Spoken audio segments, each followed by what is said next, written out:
Hindi magsarin si Bimax kasi niloko ko man kahapon. Abo mo yung binigay Daming sa pera. kanya ba? Yung binigay niya kahapon kay Bimax eh.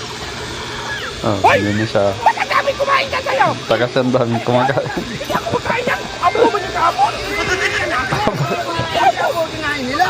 Nilagyan mo siguro ito ng ano ba? Gayuma. Wala na yung mayon. Kayo. May ulam na talaga. Oo, 1,000. Talaga ulam. Ha?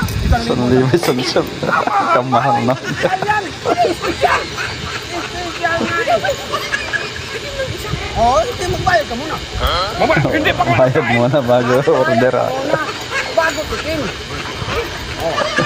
Tignan natin yan. Bakit ang daming Madunong eh.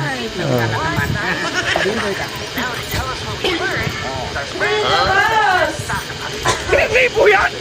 1,000 nga eh. 1,000. Hindi mo silbi mo. Ano hindi magsilbi? Hindi mo isang kutsara. Mo yan ang gayuma.